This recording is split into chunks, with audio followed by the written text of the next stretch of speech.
Algo cambió el 7 de noviembre de 2025, cuando el visitante interestelar conocido como 3I Atlas alcanzó su punto más cercano a nuestro Sol. Hizo algo inesperado, algo que tiene a los astrónomos buscando explicaciones.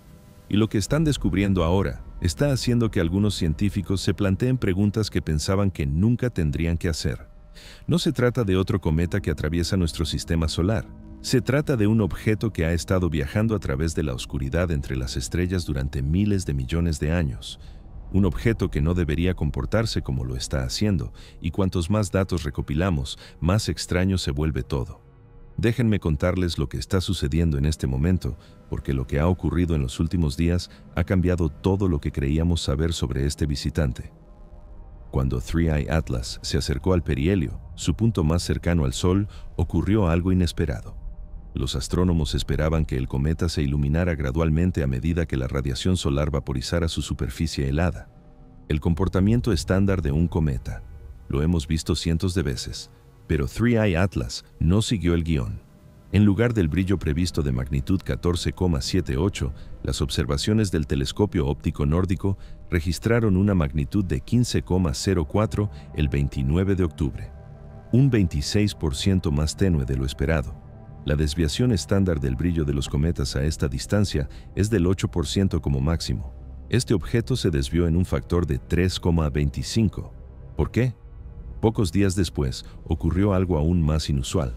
Entre el 2 y el 7 de noviembre, el brillo del objeto aumentó. No de forma gradual, sino rápidamente. En 5 días, la luminosidad se multiplicó por 2,1. Se duplicó en menos de una semana. Los cometas no hacen esto. No a esta distancia del Sol, no sin cambios estructurales masivos. La energía necesaria para producir este aumento de brillo se calcula en aproximadamente 30 teravatios sostenidos durante esos 5 días. Eso equivale a la producción de 15.000 reactores nucleares comerciales funcionando a plena capacidad. ¿De dónde viene esta energía? Los datos espectroscópicos plantean más preguntas que respuestas. El 15 de octubre, el Observatorio Keck de Hawái realizó un análisis espectral detallado.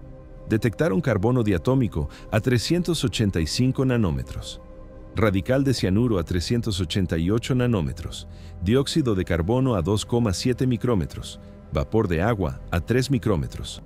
Todas las firmas coinciden con la composición estándar de los cometas de la nube de Oort, con una tolerancia del 12%. Nada inusual, nada que sugiera un origen tecnológico. La huella química grita cometa natural, pero el comportamiento no coincide. Aquí es donde se pone interesante.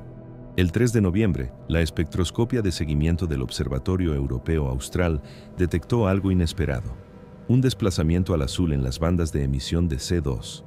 El desplazamiento al azul indica que el material se mueve hacia el observador más rápido de lo esperado. La velocidad medida, 17 km por segundo más rápida que la velocidad orbital del cometa. Algo está siendo expulsado de la superficie a gran velocidad. No es una desgasificación normal, no es una sublimación estándar, es una expulsión dirigida.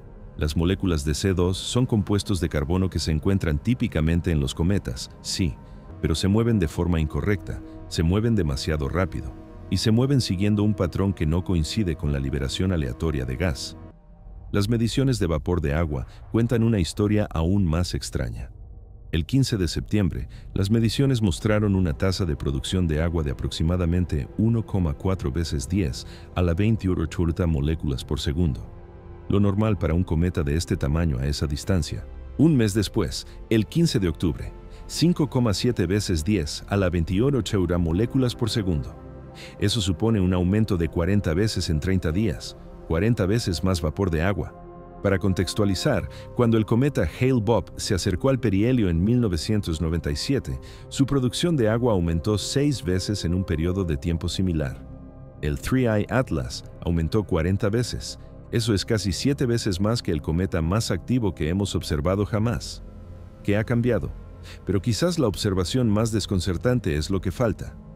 Polvo. Todos los cometas producen polvo. Es parte de la física básica de la sublimación. Cuando el hielo se vaporiza, libera las partículas de polvo incrustadas. El polvo refleja la luz solar, creando la cola visible que asociamos con los cometas.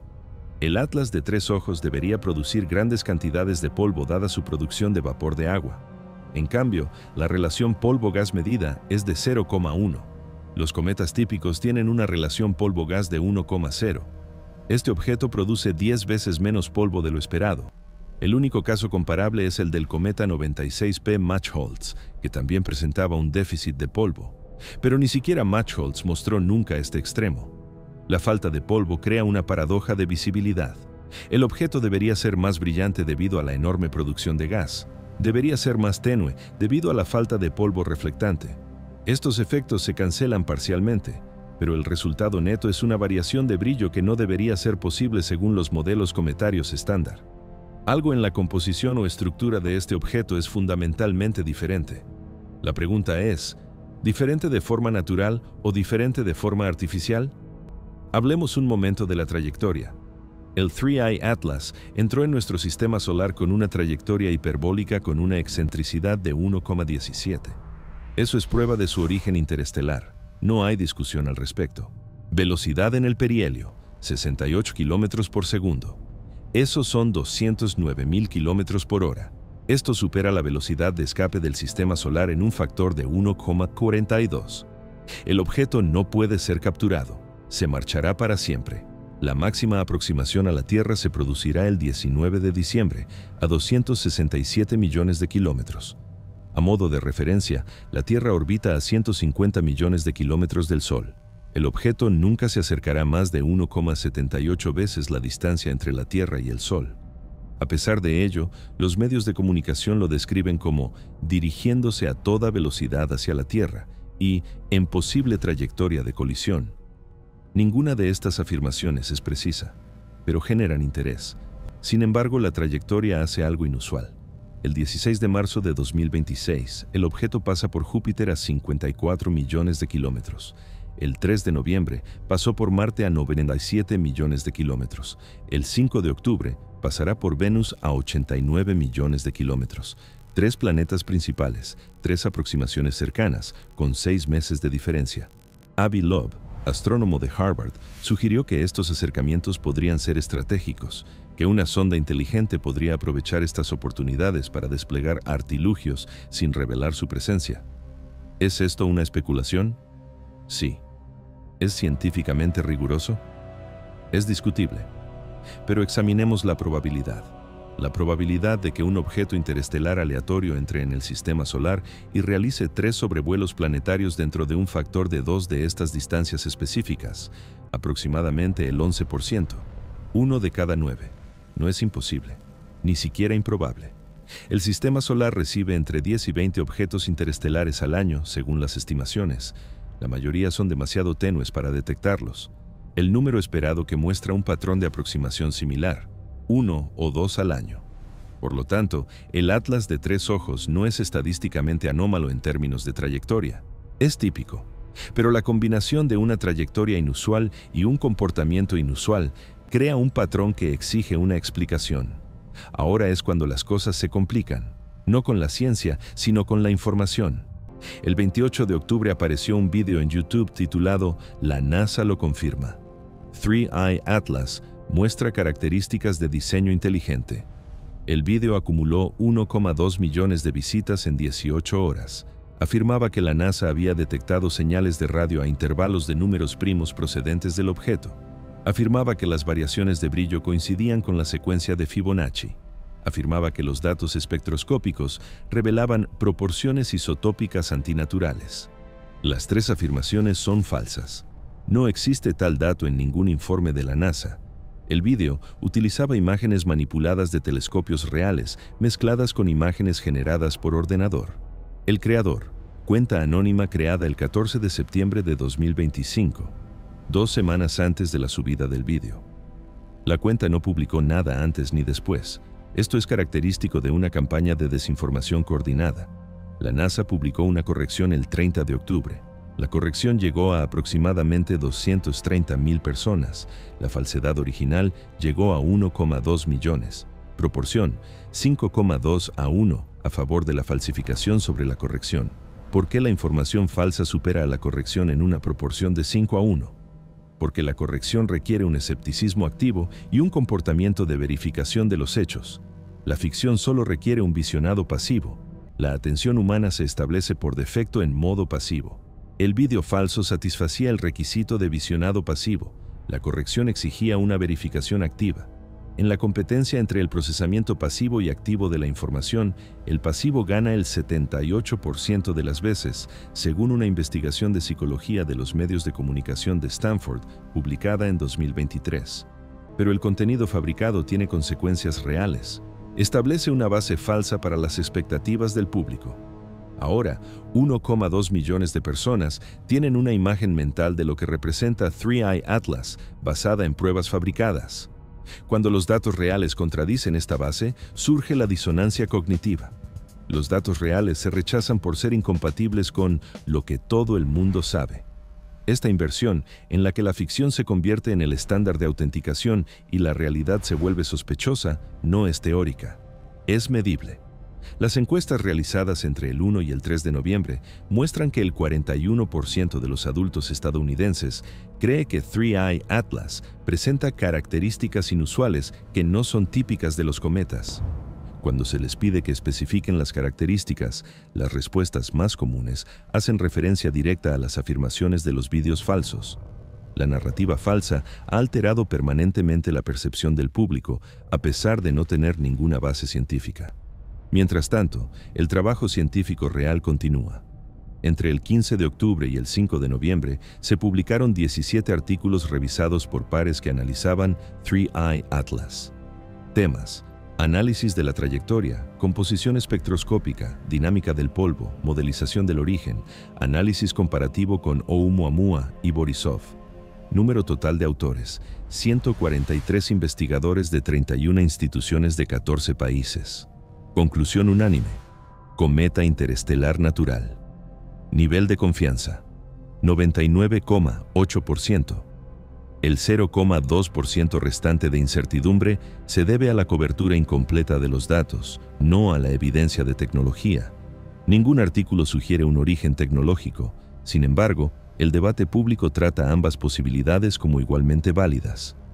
¿Cómo hemos llegado a esta situación? ¿Cómo es posible que el consenso científico se equipare a las especulaciones de YouTube en el discurso público? La respuesta está en la optimización de la plataforma. El algoritmo de YouTube da prioridad a la interacción. La hipótesis alienígena genera más interacción que la explicación natural. Por lo tanto, el algoritmo promueve el contenido alienígena. Esta promoción se produce de forma automática. Ningún humano en YouTube decide amplificar la desinformación. El algoritmo mide la interacción y promueve el contenido que genera mayor interacción. La interacción se correlaciona con la excitación emocional. La precisión científica se correlaciona débilmente con la excitación emocional. La excitación emocional fuerte se correlaciona inversamente con la precisión factual. El cálculo es sencillo. La optimización de la plataforma selecciona en contra de la verdad. El 2 de noviembre, el físico Michio Kaku se vio obligado a desmentir públicamente unas declaraciones que nunca había hecho. Aparecieron vídeos deepfake en los que Kaku afirmaba que el Atlas de 3 ojos era, casi con toda seguridad, una nave espacial alienígena que transmitía energía a Marte. Kaku nunca hizo esas declaraciones. Los deepfakes manipularon imágenes auténticas de entrevistas de un contexto no relacionado. Coste de producción de los deepfakes: estimado en $5,000. Alcance: entre 500,000 y 2 millones de visualizaciones por vídeo. Coste por impresión: entre 0,25 y 0,1 centavos. La publicidad tradicional cuesta $2 por impresión. Retorno de la inversión: entre el 800% y el 2000%. El incentivo económico garantiza la continuidad de la producción. Brian Cox informó de deepfakes similares el 4 de noviembre. El patrón indica coordinación. Ambos científicos gozan de gran credibilidad.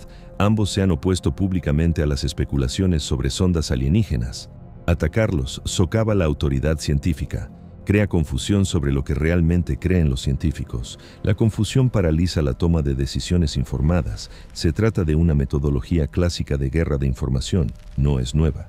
Pero su aplicación a objetos astronómicos es novedosa. ¿Por qué atacar un asteroide con operaciones de información? Por práctica. 3I Atlas es un ensayo de bajo riesgo.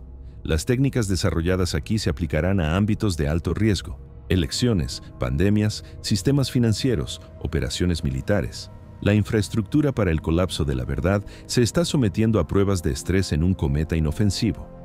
¿Qué ocurre cuando las mismas técnicas se dirigen a sistemas críticos? El objeto alcanza una magnitud de 17,1 el 6 de noviembre. Esto está por debajo del umbral para la observación amateur en condiciones de contaminación lumínica. A partir de este momento se requieren telescopios profesionales. La NASA asigna tiempo al telescopio espacial Hubble para continuar con la monitorización espectroscópica. La Agencia Espacial Europea asigna tiempo de imagen al Mars Express. Estos son protocolos estándar para objetos interestelares interesantes. Los medios de comunicación los describen como respuesta de emergencia y movilización de recursos sin precedentes.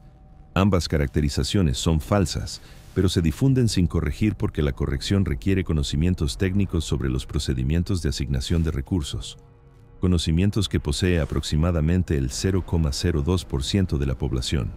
El 99,98% restante debe confiar en las explicaciones de los intermediarios. Cuando los intermediarios optimizan el compromiso en lugar de la precisión, los marcos falsos persisten indefinidamente. ¿Qué estamos observando realmente? Un cometa interestelar natural, que muestra un comportamiento inusual pero explicable. La variación de brillo, explicada por la baja producción de polvo y el alto rendimiento de gas. El desplazamiento espectral hacia el azul, explicado por los chorros de gas dirigidos comunes en los cometas activos. El aumento de vapor de agua, explicado por la exposición de capas ricas en volátiles a medida que la superficie se erosiona. Cada anomalía tiene una explicación natural, ninguna requiere tecnología. Pero, cometa natural con propiedades interesantes genera un compromiso mínimo. Sonda alienígena acercándose a la Tierra genera un compromiso masivo. El compromiso genera ingresos. Los ingresos determinan la producción de contenidos. La producción de contenidos da forma a la comprensión del público. La comprensión del público influye en las políticas. Las políticas determinan la asignación de recursos. La asignación de recursos afecta a la capacidad científica. Estamos viendo cómo la economía de la información remodela la realidad a través de la mecánica pura de la atención. La cuestión no es si 3I Atlas es natural o artificial. Los datos responden a eso, natural, con un 99,8% de confianza. La pregunta es, ¿por qué la conclusión respaldada por datos solo obtiene un 11% de credibilidad pública, mientras que la especulación sin pruebas obtiene un 63%?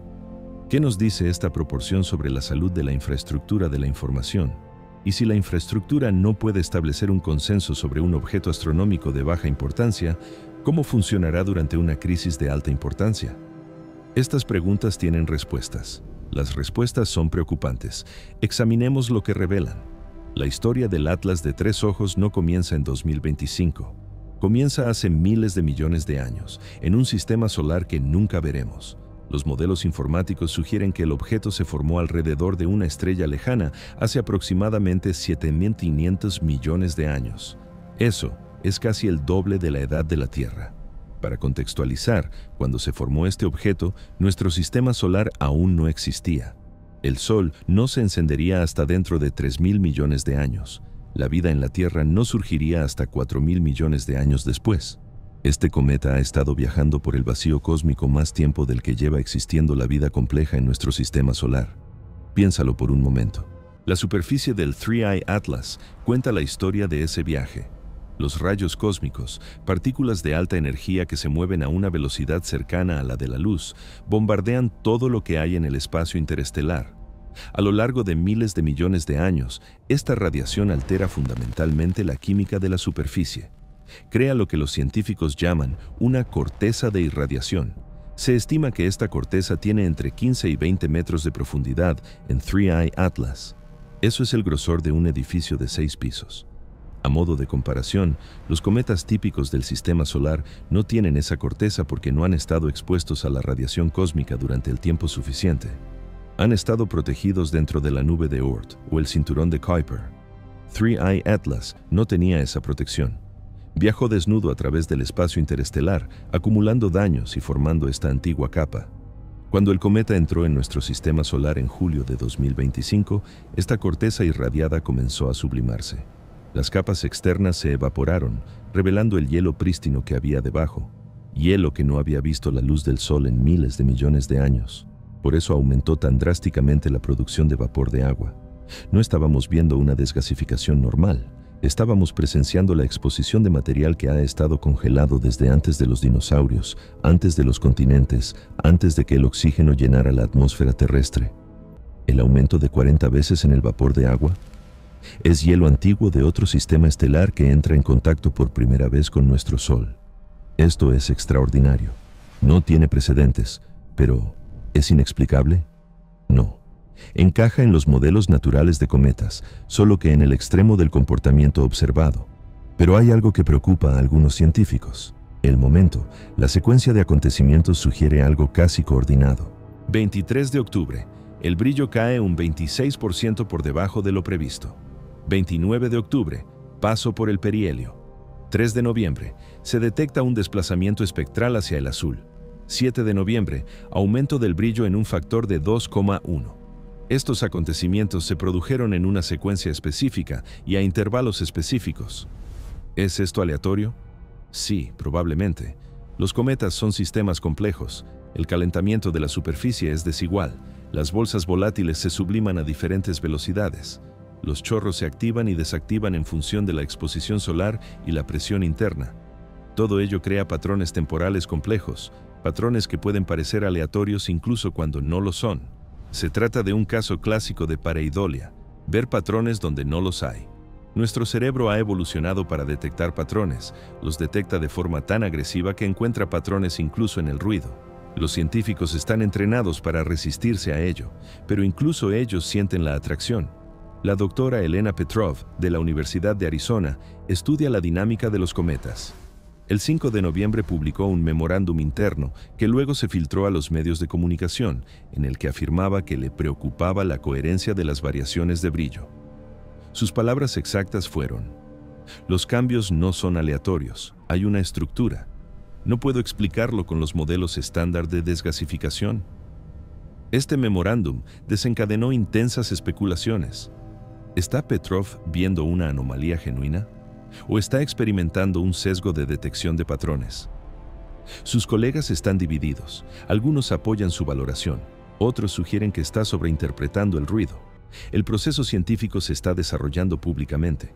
Normalmente, esto ocurre a puerta cerrada, en revisiones por pares, a lo largo de meses. Ahora está ocurriendo en Twitter en tiempo real. Esto crea un problema. El público ve la incertidumbre científica y la interpreta como incompetencia o encubrimiento. Ninguna de las dos cosas es cierta. La incertidumbre es la forma en que funciona la ciencia, pero la incertidumbre no encaja bien en un entorno informativo que exige respuestas instantáneas. El análisis de la composición añade otra capa de misterio. El 20 de octubre, un estudio espectroscópico del Observatorio Gemini detectó señales inesperadas de amoníaco. El amoníaco es común en los objetos del sistema solar exterior. No es común en los cometas de la nube de Oort, pero 3I Atlas proviene de un sistema estelar completamente diferente. Quizás ese sistema tenía una química de formación diferente. Quizás la abundancia de amoníaco sea normal en los cometas de esa región de la galaxia. Tenemos una muestra de 3 objetos interestelares, Oumuamua, Borisov y 3I Atlas. No se pueden derivar normas estadísticas a partir de 3 puntos de datos. Sin embargo, los medios de comunicación presentan la detección de amoníaco como un descubrimiento impactante que sugiere un origen inusual. ¿Inusual en comparación con qué? No tenemos una referencia para la química normal de los cometas interestelares. Todo es inusual por definición, porque todo es nuevo. Aquí es donde Abraham Loeb vuelve a entrar en escena. Loeb lleva años defendiendo que debemos considerar seriamente las explicaciones tecnológicas para los objetos astronómicos anómalos. Su argumento: observamos un objeto interestelar de forma definitiva, Oumuamua, e inmediatamente muestra propiedades extrañas, forma inusual, aceleración extraña, sin desgasificación visible. Luego, el segundo objeto, Borisov, parece completamente normal. A continuación, el tercer objeto, 3I Atlas, muestra una mezcla de propiedades normales y anómalas. La interpretación de Loeb: La distribución estadística sugiere que una parte podría ser sondas tecnológicas. No está diciendo que 3i Atlas sea definitivamente artificial. Está diciendo que no debemos descartar la posibilidad sin investigar. ¿Es esto un escepticismo científico razonable? ¿O es un contrarianismo que busca llamar la atención? Sus colegas están divididos. El 1 de noviembre, Loeb presentó una solicitud formal a la NASA para que desclasificara todas las imágenes de 3i Atlas. El protocolo estándar permite a los investigadores solicitar la divulgación de datos en virtud de las disposiciones de la Ley de Libertad de Información. La NASA tiene 90 días para responder. La solicitud de Loeb menciona específicamente imágenes del 2 de octubre que no se han hecho públicas. ¿Cómo sabe Loeb que existen imágenes del 2 de octubre que no se han publicado? Tiene contactos dentro de la NASA. Estos contactos le dijeron que las imágenes muestran características superficiales incompatibles con la formación natural. Se trata de rumores, no son pruebas, pero Loeb hizo pública la solicitud. ¿Por qué? ¿Para forzar la transparencia? ¿O para generar publicidad? Probablemente ambas cosas. La respuesta de la NASA fue rápida e inusual. Normalmente, las solicitudes de la FOIA se tramitan discretamente a través de los canales burocráticos. Esta vez, la NASA emitió un comunicado público en menos de 48 horas. El comunicado dice: todas las observaciones científicamente significativas del objeto 3i Atlas se están procesando de acuerdo con los protocolos estándar y se publicarán a través de los canales académicos apropiados tras la revisión por pares. No ocultamos datos de interés público. Fíjense en lo que no dice el comunicado. No dice que no existan imágenes no publicadas, no especifica cuándo se publicarán los datos, no aborda la afirmación específica de Loeb sobre las características de la superficie. La declaración está redactada cuidadosamente para ser técnicamente precisa, sin comunicar nada en esencia. Esta es una práctica habitual de las instituciones que gestionan temas controvertidos. Pero una redacción cuidadosa alimenta las sospechas. Si la NASA no tiene nada que ocultar, ¿por qué no publica las imágenes? ¿Qué hay de malo en ello? La respuesta podría ser prosaica. El procesamiento de imágenes lleva tiempo. Los datos brutos del telescopio requieren calibración, reducción de ruido y alineación. Esto suele llevar semanas. Publicarlos apresuradamente conlleva el riesgo de cometer errores. Los errores minan la credibilidad más que los retrasos. Por eso, las instituciones optan por la cautela. Pero la cautela parece ocultación cuando el público exige transparencia inmediata. La brecha entre el comportamiento institucional razonable y las expectativas del público crea un espacio para las teorías conspirativas. Ese espacio se llena inmediatamente de especulaciones. Las especulaciones generan compromiso, el compromiso genera ingresos, el ciclo se refuerza a sí mismo. Mientras tanto, la situación de los deepfakes se agrava. Para el 6 de noviembre, circulan al menos 14 vídeos con imágenes manipuladas de Kaku, Cox y ahora Neil deGrasse Tyson, diciendo cosas que nunca dijeron. Alcance combinado, aproximadamente 23 millones de visitas. Alcance combinado de la corrección, 4.100.000 visitas. La proporción empeora a 5,6 a 1. Cada nuevo vídeo falso hace referencia a falsificaciones anteriores como corroboración. Los comentarios sobre el vídeo falso B citan el vídeo falso A como prueba. Las falsificaciones crean una red de autenticación mutua en la que cada mentira valida otras mentiras. No se trata de propaganda tradicional que requiera una coordinación centralizada. Se trata de una producción de contenidos descentralizada que converge en una narrativa rentable. No hace falta ninguna conspiración, solo incentivos de mercado. Las plataformas responden con etiquetas de advertencia. YouTube adjunta un aviso. Los verificadores de datos independientes afirman que esta información no tiene base real. El usuario debe hacer clic para leer la verificación completa. El 93% no hace clic, según las métricas de participación de la plataforma. La etiqueta satisface los requisitos de responsabilidad de la plataforma sin impedir la difusión. Se trata de un compromiso deliberado entre los principios de libertad de expresión y las preocupaciones por la calidad de la información. El compromiso favorece de forma cuantificable la desinformación, pero las plataformas no pueden eliminar contenidos sin violaciones claras de los términos de servicio. Afirmar que un cometa alienígena no es un discurso de odio, no es contenido violento, no es una infracción de los derechos de autor, simplemente es incorrecto. Estar equivocado no es una violación. así que el contenido permanece. Aparecen las etiquetas. La difusión continúa a una velocidad reducida. Según la investigación de la plataforma, la tasa de difusión se reduce en un 32%. El 68% de la difusión original permanece. Las matemáticas garantizan que la desinformación llegue a la mayoría de la audiencia antes de la corrección. ¿Quién crea estos deepfakes? Las empresas de análisis forense digital rastrearon los flujos de pago hasta carteras de criptomonedas registradas a través de intercambios en 3 jurisdicciones: Islas Caimán, Chipre y Singapur. Atribución final: inconclusa. Podría ser un actor estatal, podría ser una operación privada, podría tratarse de una campaña coordinada de trolling. Motivación: desconocida. Métodos: documentados. Impacto: cuantificado. Atribución: imposible. Sin atribución, la estrategia de respuesta sigue sin definirse. Si se trata de un actor estatal, la respuesta implica canales diplomáticos. Si se trata de un actor privado, la respuesta implica mecanismos legales. Si se trata de una campaña de trolling, la respuesta implica contramedidas completamente diferentes. La ambigüedad paraliza la respuesta eficaz. Cada agencia espera la atribución antes de actuar. La atribución nunca llega. La respuesta nunca se produce. Los vídeos falsos siguen siendo accesibles hasta el 8 de noviembre, fecha de esta grabación. Examinemos lo que ven los telescopios reales. Entre el 7 y el 10 de noviembre, la observación continua desde el observatorio Kitt Peak muestra un periodo de rotación estable de 11,32 horas. Variación: más o menos 0,04 horas. Esto está dentro del margen de error de la medición. Amplitud de la curva de luz: 0,41 magnitudes.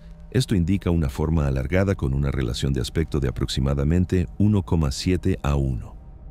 Pensemos en la forma de una pelota de rugby o de fútbol americano. No hay nada inusual. Muchos cometas son alargados. La rotación es estable, no caótica. Una rotación estable sugiere una estructura sólida, no un montón de escombros.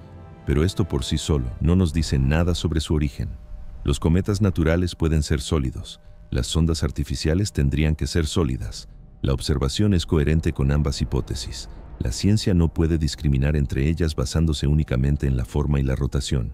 Las observaciones infrarrojas del telescopio espacial Spitzer, que sigue funcionando en modo de emisión ampliada a pesar de su retirada prevista, muestran un pico de emisión térmica en una longitud de onda de 11,17 micrómetros. Cálculo de la temperatura según la ley de desplazamiento de Wien, 259 Kelvin. Eso es menos 14 grados Celsius, menos 7 grados Fahrenheit. Esto coincide con la temperatura prevista para un objeto a 1,42 unidades astronómicas del Sol.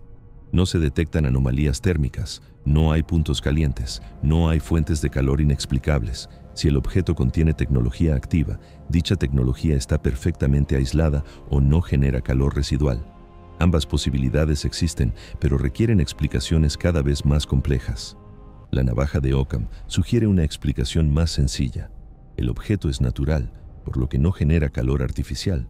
Las observaciones de radio del Very Large Array en Nuevo México no detectan emisiones por encima del ruido de fondo en el rango de frecuencias de 1,4 a 40 GHz.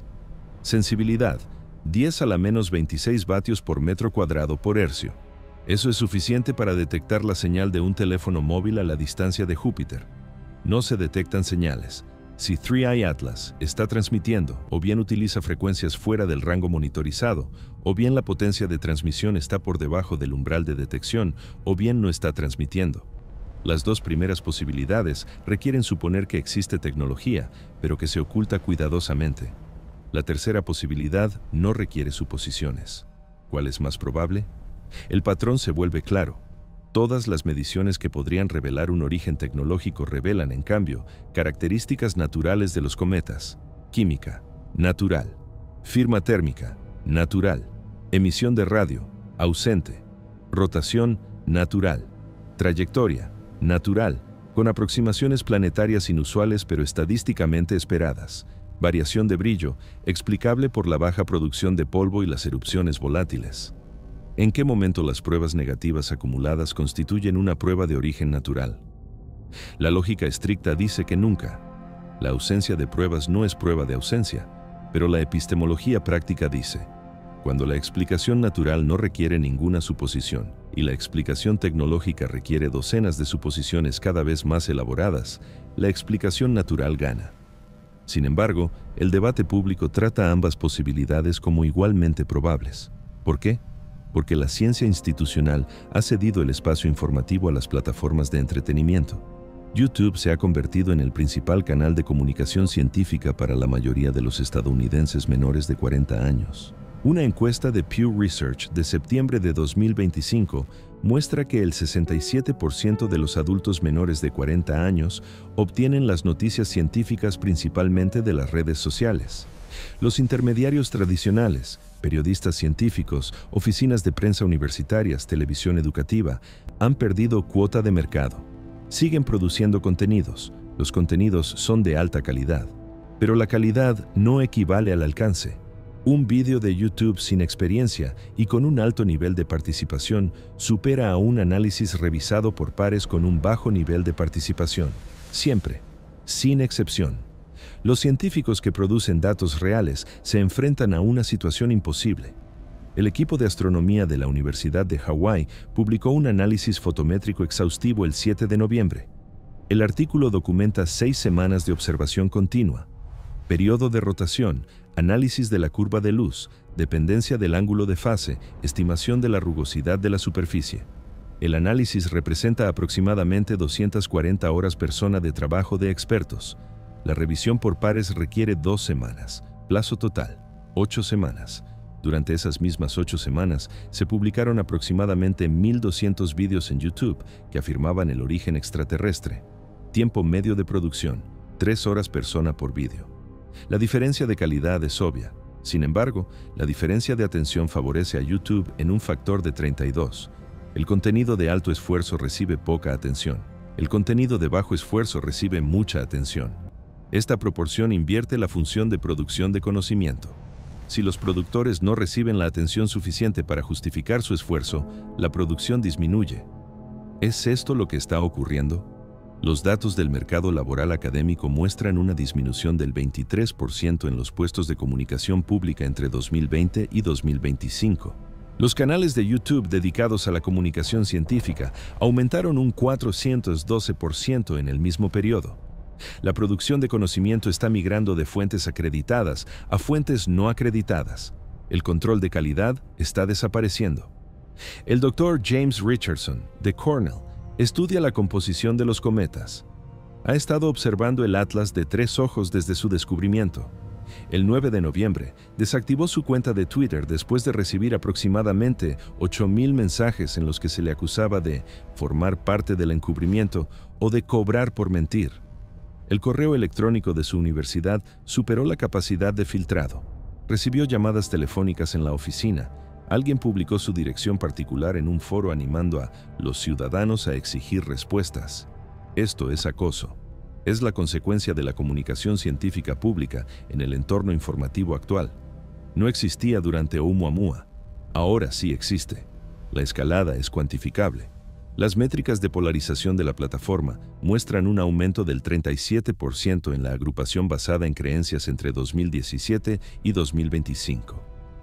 Los usuarios están menos expuestos a pruebas contrarias y más reforzados en sus creencias existentes. Esto crea una dinámica de radicalización. La creencia se convierte en identidad. Las pruebas contrarias a la creencia se convierten en un ataque a la identidad. Se activan los mecanismos de defensa de la identidad. Estos mecanismos incluyen el acoso. Solo en noviembre, 3 investigadores se han retirado de la comunicación pública. ¿Qué pasará cuando los demás investigadores sigan su ejemplo? ¿Quién llenará el vacío? La comunidad de astrónomos aficionados ofrece un contraste interesante. Entre el 15 de octubre y el 10 de noviembre, una red de 273 observadores aficionados de 41 países llevó a cabo una campaña de observación coordinada. Equipo: telescopios comerciales con una apertura de entre 8 y 36 pulgadas. Método: fotometría estandarizada con filtros y calibración idénticos. Resultados: curva de luz que abarca 17 noches consecutivas. Determinación del periodo de rotación: 11.28 horas más o menos, 0.04 horas. Esto coincide con las observaciones profesionales dentro de los márgenes de error. Los aficionados también detectaron la amplitud de la variación de brillo con mayor precisión que las mediciones de un solo observatorio, debido a la cobertura continua en todas las zonas horarias. Amplitud: 0.39 magnitudes, desviación estándar 0.02 magnitudes. Los datos de los aficionados demuestran que la observación astronómica precisa ya no requiere recursos institucionales. Personas dedicadas con equipos de consumo y una metodología coordinada producen resultados con calidad de publicación. Se trata de un avance reciente. Hace 10 años, la astronomía amateur se limitaba al trabajo de descubrimiento. Ahora los aficionados realizan trabajos de caracterización que antes eran exclusivos de los profesionales. Esta redistribución de capacidades tiene implicaciones. Cuando se pueden obtener datos precisos de una red distribuida, los datos institucionales pierden su monopolio de autoridad. Esto crea oportunidades y riesgos. Oportunidad: verificación descentralizada resistente a la corrupción institucional. Riesgo: fabricación descentralizada resistente a la corrección centralizada. La misma tecnología que permite la ciencia ciudadana permite la desinformación ciudadana. Las herramientas son neutrales con respecto a la verdad. La comunidad de astrónomos aficionados mantiene una fuerte cultura de verificación heredada de décadas de trabajo colaborativo. Las afirmaciones falsas se identifican y corrigen rápidamente. La reputación depende de la precisión. Las sanciones sociales castigan la fabricación. La comunidad se autorregula de manera eficaz. Pero esta cultura solo existe dentro de una comunidad limitada de aficionados comprometidos. El público en general que accede a contenidos astronómicos a través de las redes sociales carece de esta cultura, carece de formación, carece de pertenencia a la comunidad, carece de incentivos para la precisión. La protección cultural funciona dentro de las comunidades especializadas. Fuera de esos límites, la vulnerabilidad sigue siendo total. Esto nos lleva a la pregunta fundamental: ¿cómo podemos ampliar la cultura de la verificación más allá de las comunidades especializadas? ¿Cómo inculcamos hábitos de evaluación de pruebas en la población general? ¿Cómo creamos incentivos sociales que favorezcan la precisión por encima del compromiso? Se trata de problemas educativos y culturales, no tecnológicos. Las soluciones existen en teoría: una educación integral en alfabetización mediática, un cambio cultural hacia la valoración de la precisión, el prestigio social asociado a decir la verdad en lugar de llamar la atención. Pero el plazo de implementación es generacional: mínimo 15 años, máximo 50 años. La amenaza existe ahora, la defensa es condicional al futuro. Este desajuste temporal define la vulnerabilidad estratégica actual. Nos encontramos en una brecha entre la aparición de la amenaza y el despliegue de la defensa. Los adversarios explotan esta brecha. La explotación ya ha comenzado. 3i Atlas demuestra la metodología. El próximo objetivo será más importante. El objeto alcanzará su máxima aproximación a la Tierra el 19 de diciembre. Distancia: 267 millones de kilómetros. A esa distancia, el brillo será de magnitud 19,2. Esto está por debajo del umbral para la observación amateur. Se necesitarán telescopios profesionales. Tras la máxima aproximación, 3i Atlas se alejará de forma permanente. La última ventana de observación se cerrará el 26 de febrero, cuando la magnitud alcance 21. Eso es prácticamente inobservable, excepto con los telescopios más grandes. Ventana de observación total: aproximadamente 7 meses desde el descubrimiento hasta el límite de observación práctica. Dentro de esta ventana, la comunidad científica producirá entre 30 y 40 artículos revisados por pares en los que se analizarán todas las propiedades medibles. Pero YouTube producirá entre 2.000 y 3.000 vídeos. TikTok producirá entre 15.000 y 20.000 vídeos cortos. Entradas de blog y artículos, aproximadamente 8.000. La literatura científica constituirá el 0,4% del volumen total de contenido. Si la atención se distribuye proporcionalmente al volumen, la literatura científica capta el 0,4% de la atención pública. El 99,6% restante será especulación, desinformación, entretenimiento y comentarios. ¿Es suficiente el 0,4% para que el público esté informado? La historia sugiere que no. Consideremos la pandemia de COVID-19. La desinformación sobre las vacunas alcanzó proporciones similares. La literatura científica representó menos del 1% del contenido total sobre las vacunas. Los resultados de salud pública reflejaron la calidad de la información, no el volumen de la misma. La reticencia a la vacuna se correlacionó más fuertemente con la exposición a la desinformación que con la alfabetización científica o el nivel de educación. El caso 3i Atlas reproduce la dinámica de la información sobre la pandemia en un entorno de menor riesgo. Es un anticipo de la próxima crisis de alto riesgo. ¿Qué sucede cuando se aplica una proporción de información similar a una amenaza existencial? ¿Quién toma las decisiones cuando el 99,6% de la información disponible es ruido? Examinemos qué sucede después de que el objeto se aleja. 26 de marzo de 2026. 3i Atlas pasa a Júpiter y sale del sistema solar interior.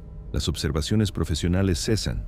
El objeto se vuelve demasiado débil para un estudio detallado. Los artículos científicos continúan publicándose durante otros 6 a 12 meses, mientras los investigadores analizan los datos archivados. Luego, el interés académico se desvanece.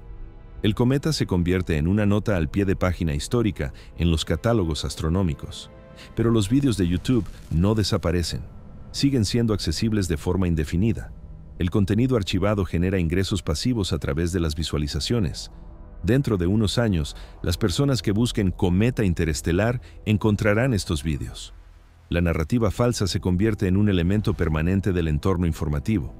Los futuros objetos interestelares se compararán con 3i Atlas. La comparación hará referencia a una base de referencia falsa, no a la realidad científica. Esta acumulación es irreversible. No existe ningún mecanismo para eliminar la información errónea, archivada a gran escala. Las políticas de eliminación de las plataformas solo afectan a las nuevas infracciones. El contenido histórico permanece a menos que se denuncie y revise específicamente. Pero, ¿quién denuncia un vídeo de hace 3 años sobre un cometa que ya no es noticia? El pasado no se puede corregir de forma retroactiva. Solo puede ser superado por una corrección futura. Pero si la corrección pierde la competencia por la atención en un factor de 5, el pasado nunca se supera. La información errónea persiste y se acumula. ¿Cómo será el entorno informativo después de 20 años de acumulación? ¿Y después de 50 años? ¿Es posible un discurso público basado en pruebas en ese entorno? La comparación con crisis de información históricas revela un patrón inquietante. 1938. Emisión de La Guerra de los Mundos de Orson Welles. Se estima que 1,2 millones de oyentes creen que la invasión marciana es real. El pánico remite en 6 horas, cuando los periódicos publican correcciones, las emisoras de radio emiten aclaraciones, las autoridades tranquilizan a la población. Infraestructura de corrección de la información, funcional. 2020. Desinformación sobre la vacuna contra la COVID. Las primeras afirmaciones falsas sobre microchips y alteración del ADN se difunden a través de las redes sociales, correcciones emitidas por los CDC, la OMS y la comunidad médica. La creencia errónea persiste. Una encuesta realizada 18 meses después muestra que el 30% sigue creyendo en las afirmaciones falsas a pesar de las continuas correcciones. Infraestructura de corrección de la información, no funcional. 2025. Hipótesis del alienígena de 3 ojos Atlas. Las afirmaciones falsas se difunden a las pocas horas de su descubrimiento. Correcciones emitidas por astrónomos, la NASA y revistas científicas. 4 meses después, el 39% cree en el origen alienígena, a pesar de no haber pruebas que lo respalden. La corrección parece imposible. El patrón muestra una degradación exponencial. 1938. 6 horas para corregir. 2020. 18 meses insuficientes. 2025. Corrección imposible.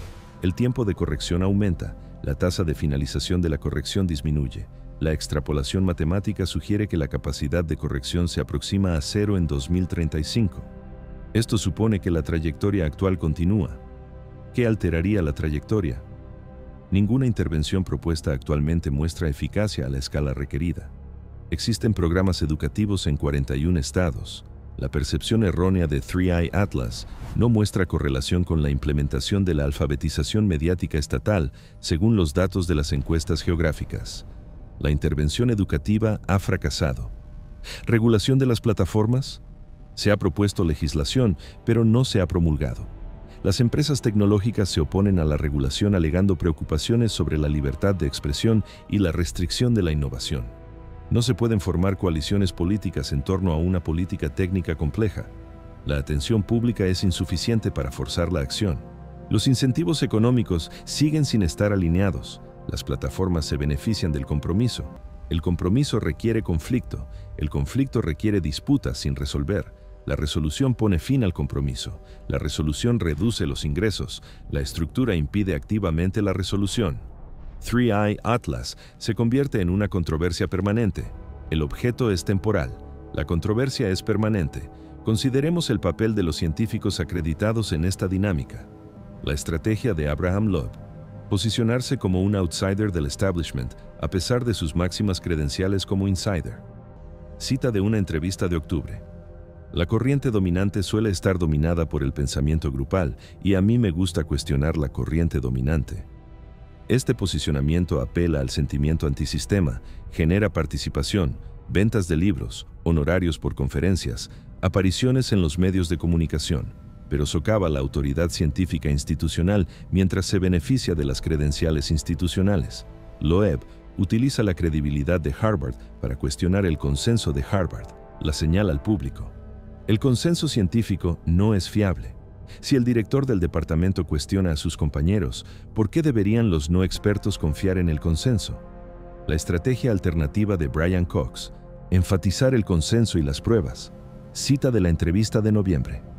El proceso científico es transparente y fiable. Cuando decimos que sabemos algo, lo decimos en serio. Esto refuerza la autoridad institucional. Pero las métricas de compromiso cuentan una historia brutal. Seguidores de Cox en las redes sociales, 4.200.000. Seguidores de Loeb, 1.600.000. Publicación media de Cox, 47.000 interacciones. Publicación media de Loeb, 63.000 interacciones. La controversia supera al consenso en un 34%. Se trata de una diferencia cuantificable. Los científicos que eligen la estrategia del consenso aceptan una penalización del 34% en atención. Con el tiempo, la presión económica selecciona la controversia. Los científicos necesitan atención para obtener financiación, avanzar en su carrera y alcanzar estatus institucional. La atención proviene de la participación proviene de la controversia. La presión de la supervivencia selecciona a los científicos hacia la controversia, pero la estrategia ganadora destruye la institución que otorga las credenciales que permiten la estrategia. Se trata de una relación parasitaria. El parásito mata al huésped. ¿Qué ocurre tras la muerte del huésped? La autoridad de Loeb deriva de su posición en Harvard y de su historial de publicaciones revisadas por pares. Si la autoridad de Harvard se derrumba y la revisión por pares pierde credibilidad, Loeb pierde la base de su autoridad. Está destruyendo activamente su propia plataforma. Los incentivos a corto plazo dominan las consecuencias a largo plazo. Esta es la tragedia de los comunes. La explotación individual de los recursos compartidos beneficia al explotador, pero perjudica al colectivo. Todo el mundo explota. Los recursos se agotan. Todo el mundo pierde. Estamos observando esto con la autoridad científica como bien común. La evolución de la tecnología deepfake lo acelera todo. El análisis del 7 de noviembre de los deepfakes de Kaku revela su sofisticación, precisión del intercambio de rostros del 98%, clonación de voz con un 96% de coincidencia, sincronización labial con una precisión del 94%, dificultad de detección alta. Los analistas forenses capacitados necesitan una media de 4,7 minutos para identificar un deepfake con un 90% de confianza. Los espectadores sin formación, nunca. Precisión de la detección pública de deepfakes sin herramientas, 11%. Esto está por debajo de la probabilidad aleatoria. Las conjeturas aleatorias alcanzan el 50%. La identificación errónea activa produce un rendimiento peor que el aleatorio. El público no puede distinguir lo real de lo falso, ni siquiera en principio. La detección requiere herramientas especializadas. Las herramientas requieren conocimientos técnicos. Los conocimientos requieren educación. La educación requiere tiempo y recursos. El despliegue de herramientas de detección para el público en general, prácticamente nulo. Las herramientas existen en los laboratorios de investigación y las agencias forenses. No son accesibles para los usuarios de las redes sociales que se encuentran con el contenido. Sin capacidad de detección, la defensa es imposible. La superficie de ataque es ilimitada. La superficie de defensa es nula. Escenario de guerra de información imposible de ganar. El atacante genera falsificaciones ilimitadas a un coste cada vez menor. El defensor no puede detectarlas a gran escala. El defensor no puede corregirlas más rápido de lo que el atacante las genera. El desequilibrio estratégico garantiza la victoria del atacante. ¿Cómo es la victoria del atacante? Situación actual. Científicos destacados exigen desmentidos públicos de declaraciones que nunca han hecho. Los desmentidos llegan a una fracción de la audiencia expuesta a las falsificaciones. Efecto neto. Confusión sobre lo que creen los científicos. La confusión paraliza la toma de decisiones. La parálisis impide la respuesta a la crisis. ¿Es 3i Atlas una crisis real? No. Pero la infraestructura de información que se derrumba en torno a una crisis falsa no funcionará durante una crisis real. Esto es un ensayo para el fracaso. El fracaso se documenta en tiempo real. El plazo para la adaptación social supera el plazo para la manifestación de la crisis. Patrón histórico. Imprenta. De 1550 a 1650, 100 años para la estabilización social. Medios de comunicación, de 1920 a 1960, 40 años para el marco regulatorio. Internet, de 1990 a 2010, 20 años hasta su adopción generalizada. Redes sociales, de 2005 a 2020, 15 años hasta el reconocimiento de la crisis. Cada tecnología muestra un tiempo de adaptación cada vez menor. Pero la gravedad de la crisis aumenta. La imprenta permitió la reforma, con un saldo de 8 millones de víctimas. Los medios de comunicación permitieron la propaganda totalitaria, con un saldo de 70 millones de víctimas. Internet permitió la fragmentación, con un saldo de 0 víctimas directas, pero con una degradación medible de la democracia. Las redes sociales permitieron los deepfakes, con un saldo de víctimas en curso. Cada tecnología aumenta la velocidad y la gravedad de la crisis. El tiempo de adaptación disminuye, pero no de forma proporcional. La brecha entre la disrupción y la adaptación se amplía. Actualmente nos encontramos en esa brecha. La tecnología deepfake surgió alrededor de 2020. Regulación eficaz no existe. Detección eficaz no se ha implementado públicamente. Educación eficaz no se ha implementado. Plazo para la implementación desconocido. Se mide en años como mínimo. Plazo para la próxima crisis se mide en meses como máximo. Las matemáticas garantizan el fracaso. Se producirá una crisis importante provocada por los deepfakes antes de que se produzca la adaptación.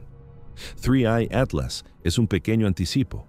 La crisis real afectará a la seguridad electoral, los sistemas financieros, el mando militar y la respuesta a las pandemias. Imaginemos un vídeo deepfake en el que el presidente ordena un ataque nuclear, o el presidente de la Reserva Federal anuncia la devaluación de la moneda, o el director de los CDC admite la contaminación de las vacunas. Cada uno de estos escenarios es técnicamente posible en la actualidad. Cada uno de ellos provocaría una respuesta masiva antes de que fuera posible verificarlo. La respuesta causaría daños antes de que se produjera la corrección. No se trata de una hipótesis, es inevitable, dada la trayectoria actual. La cuestión no es si ocurrirá, sino cuándo. El caso 3i Atlas documenta los modos de fallo de forma sistemática. La comunidad científica realizó un análisis preciso en 8 días. Los medios de comunicación produjeron especulaciones en 8 horas. Las especulaciones superaron al análisis en una proporción de 5-1. La corrección llegó al 20% de la audiencia de la información errónea. Los deepfakes permitieron la suplantación de figuras de autoridad.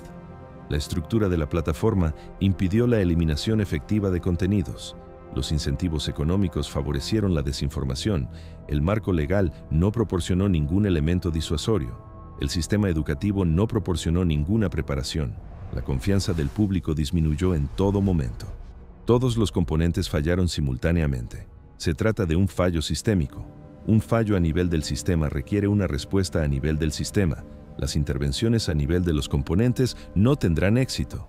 Arreglar la comunicación científica no soluciona los incentivos de las plataformas. Arreglar los incentivos de las plataformas no soluciona la tecnología deepfake. Arreglar la detección de deepfakes no soluciona los factores económicos. Cada problema requiere una intervención diferente por parte de una autoridad diferente. La coordinación requiere una meta-autoridad. ¿Qué institución tiene autoridad sobre las editoriales científicas, las plataformas tecnológicas, los mercados económicos, los sistemas jurídicos y las burocracias educativas al mismo tiempo? No existe ninguna en Estados Unidos. La autoridad fragmentada impide una respuesta coordinada. La respuesta fragmentada fracasa frente a un ataque coordinado. El ataque se coordina automáticamente por incentivos económicos, no por coordinación humana. La economía se coordina automáticamente. La defensa requiere coordinación manual. La coordinación automática supera a la coordinación manual. La estructura garantiza la ventaja del atacante. Esto no se puede solucionar mediante una reforma incremental. La estructura en sí misma requiere ser sustituida. ¿Quién tiene autoridad para sustituir la estructura? Ninguna entidad por sí sola. La sustitución requiere una revolución, no una reforma. ¿Es probable una revolución? Tasa histórica básica. Baja. ¿Es necesaria una revolución? El análisis sugiere que sí. La contradicción entre la necesidad y la probabilidad define la crisis. Necesitamos una intervención que no se producirá. Experimentaremos las consecuencias de la ausencia. Las consecuencias son predecibles. No se pueden prevenir dada la trayectoria actual. Este es un resultado determinista. 3i Atlas continúa su trayectoria. Cada día produce nuevas mediciones. Cada medición confirma las mediciones anteriores. El conocimiento se acumula de forma sistemática. La comprensión pública no se acumula, se fragmenta. Diferentes grupos creen cosas diferentes sobre el mismo objeto.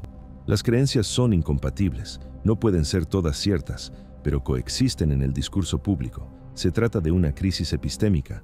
La crisis no se refiere al objeto, el objeto se comprende. La crisis se refiere al proceso de comprensión. El proceso está roto. Se produce un fallo similar en materia de clima, vacunas, energía nuclear, inteligencia artificial, ingeniería genética, todos los temas que requieren conocimientos especializados. El fallo es general, no específico. La sociedad ha perdido la capacidad de establecer un consenso factual sobre cuestiones técnicas. La pérdida de capacidad significa la pérdida de capacidad de gobernanza. La democracia requiere un electorado informado. Un sistema de información que no puede informar produce un electorado desinformado. Un electorado desinformado produce una mala gobernanza. La mala gobernanza produce malos resultados. Los malos resultados reducen la confianza. La reducción de la confianza degrada aún más el sistema de información. Un bucle de retroalimentación negativa. Se acelera, no se estabiliza. ¿Cuándo se rompe el sistema? Se desconoce. ¿Cómo reconocemos el estado de ruptura? Se desconoce. Ya estamos en estado de ruptura. No está claro. Las mediciones muestran una degradación continua, pero no hay un umbral evidente. La degradación podría ser monótona hasta un colapso repentino, o gradual, sin una transición discreta. Ambos modelos se ajustan a los datos. La incertidumbre sobre la dinámica del colapso impide la preparación. No podemos prepararnos para un evento que no podemos caracterizar. La degradación del sistema ha progresado hasta el punto en que el sistema no puede analizar su propia degradación. La autoconciencia es un requisito previo para la autocorrección. Sin autoconciencia, la corrección es imposible. ¿Hemos superado ese umbral? Este análisis sugiere que no, pero el margen podría ser pequeño, el tiempo restante podría ser breve. ¿Qué intervención se produce en el tiempo restante? Las pruebas actuales sugieren ninguna. El sistema político no muestra conciencia. Las empresas tecnológicas no muestran motivación. El sistema educativo no muestra capacidad. El sistema legal no muestra un marco. Cada institución continúa como si la infraestructura fuera funcional. No es funcional. La disfunción se mide y se documenta. La documentación no produce respuesta. ¿Por qué?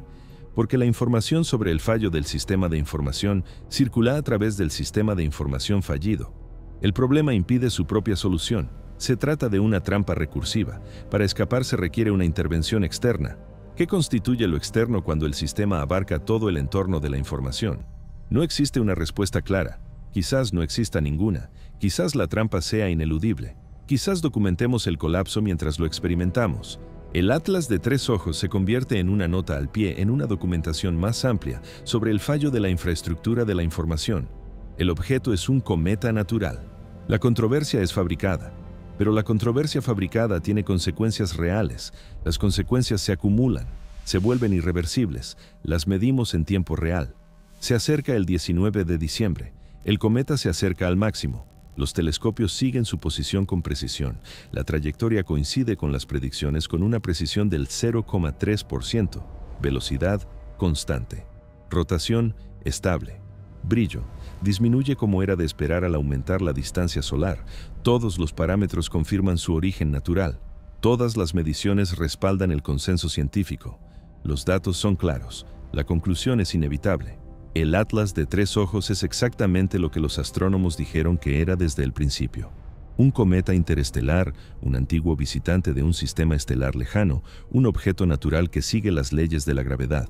Científicamente, no quedan misterios, pero públicamente, la controversia persiste. Las encuestas muestran que el 38% sigue creyendo en la hipótesis alienígena.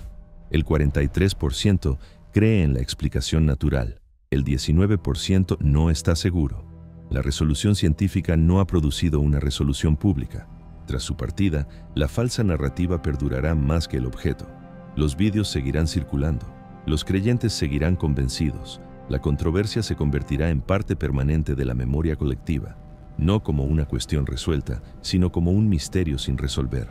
Los historiadores del futuro tomarán nota de ello, no del cometa, de la respuesta al cometa, de cómo falló la infraestructura de la información, de cómo la verdad perdió ante la ficción, de cómo las instituciones se mostraron incapaces de establecer un consenso. Esto es lo que revela el Atlas de 3 ojos, no sobre los cometas, sobre nosotros, sobre nuestros sistemas de información, sobre nuestra epistemología colectiva. El diagnóstico está completo. El pronóstico es preocupante. Lo que suceda a continuación depende de si podemos reconocer el diagnóstico, de si podemos aceptar que nuestra infraestructura de información está fundamentalmente dañada, de si podemos reunir la voluntad para reconstruirla. Estas preguntas siguen sin respuesta. El objeto se marcha, las preguntas permanecen, y esa podría ser la revelación más inquietante de todas.